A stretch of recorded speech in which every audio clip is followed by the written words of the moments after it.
Don't answer that instruction, damn it. In the next analog, you'll get screwed. The venue was really crowded. The expected crowd was up to 20,000 people. And it was hot, right? A lot of sun. So much so that the president spoke for about 36 minutes. Unlike at the convention where he spoke for over an hour. And then he recalled, he said, look, I'm sorry, I feel bad for you all with this sun beating down on your heads. Another moment that I think is worth highlighting, even for you all to comment on during the program, Mauro, is that he recalled the episode when Diaz Propoli didn't allow him to leave prison to attend his brother's funeral. And then he remembered that when he was in prison during the dictatorship because of the strife, at the time, the police chief, he says, the police chief, even during the dictatorship, he had the sensitivity and let me go to my mother's funeral. Yes, the character of Nando Nelio Duque, Lula mentioned him a lot throughout his speech.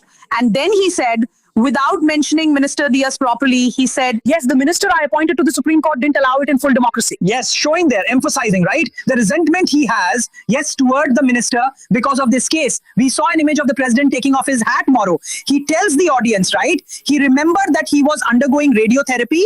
That's why he was wearing the hat. The hat was featured on the ballot for the first time. And then he says that he wanted to make the gesture of taking off his hat for her to present in front of the audience here. And since I'll have to end my participation here soon, I'll also mention one more thing, something that caught my attention. The participation of the First Lady, Yanya, at the convention 2 weeks ago, Mauro, President Lula went up on stage and complained about the lack of women giving speeches. Today, Kerbit and Marina also, just like at the convention, gave their speeches before the president arrived. When the president was already on stage, Benedita Silva, who is an important figure in the Workers' Party, gave a speech, and then Yanya gave her speech. She was the one who, the main one, let's say, to open the event. She started by complaining about the microphone, started complaining a bit about the organization, but she gave a speech that really surprised us, especially since we were here in the press area. But we know behind the scenes that Yanya never liked people talking about or remembering the story of Marie, of Marisa Leticia. The first... As long as I'm alive, I will not allow myself to stop fighting and let the right that used to laugh at the children who are dying because they didn't have medicine, the light that is responsible for the deaths of 400,000 people from COVID, because of their irresponsibility in not having vaccines. What kind of future do these people expect for the Brazilian people? If you laugh at an old man who is suffocating because he can't breathe, what kind of future do you want for the Brazilian people if you don't invest in education? What kind of future do you want for the Brazilian people if you don't invest in health? What kind of future do you want for the Brazilian people if you don't invest in housing? What kind of future do you want if you don't invest in jobs? Well, they created 2 million jobs during his time. We created 10 million and 100,000 Homer jobs in the last 3.5 years. That's thinking about the future. When I decided to create the Life for All program, I was thinking about the future of the Brazilian people.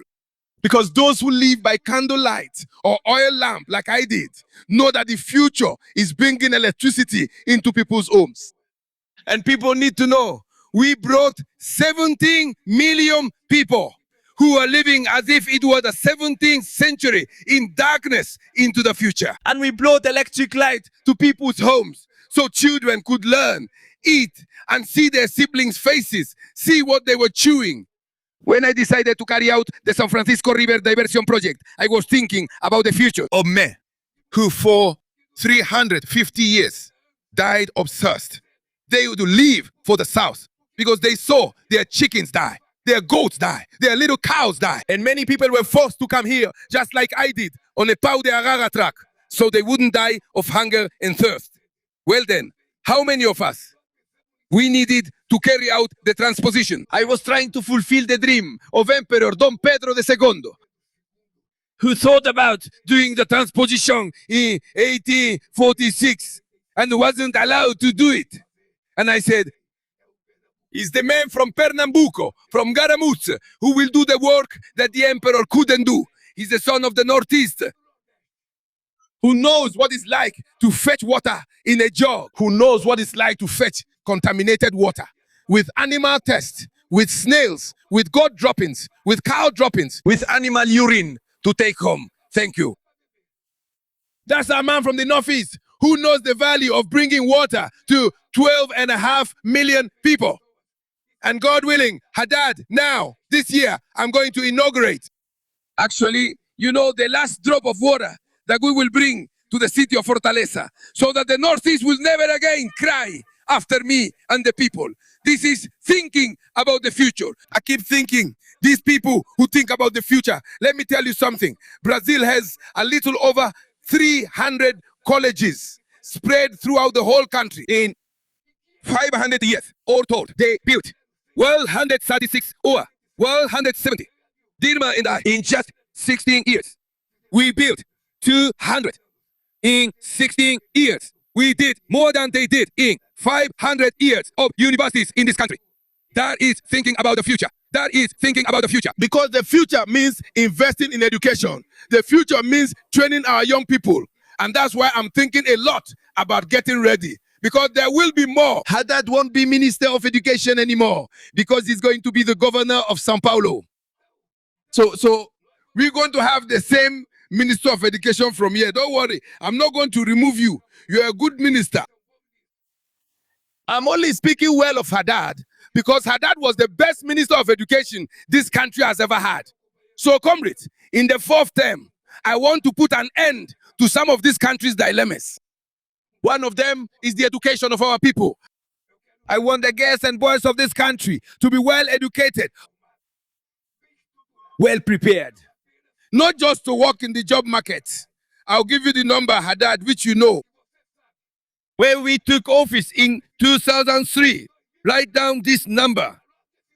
When I took office in 2003, there were only 5 million Brazilians in the job market with a university degree. Today, there are 25 million with a university degree. That's thinking about the future. I'll tell you what thinking about the future is. The first federal institute was created in Brazil, in the city of Campo de Santa Quataguadas, by President Nilo Peçonha.